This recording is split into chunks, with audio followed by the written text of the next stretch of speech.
Izzat aka. Ke Abubakir. Assalomu alaykum. Va alaykum assalom. Tinchmisan? Oilang tinchmi? Rahmat. O'tir. Bismillah. Ya uka, oilang tinchmi?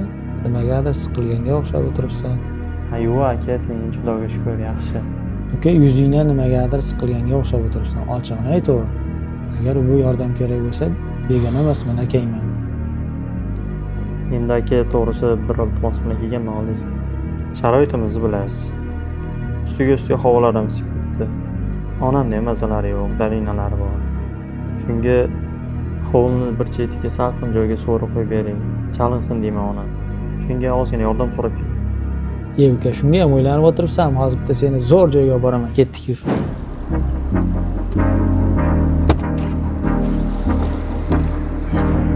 Rahmat aka, onam juda ham xursand bo'ladigan bo'ldi.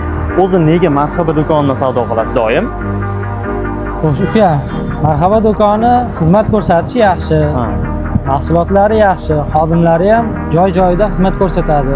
Dastlabki xizmatlari ham o'ta tez. O'shaning uchun har doim marhaba do'konini tanlaganman. Lekin mana shunisi bor, juda ham chiroyli. Onamga rosa ham yoqadi. Ichkariga kirib, dastlabki namoziga qo'ysak, xodimlar sirasi olib borib beradi.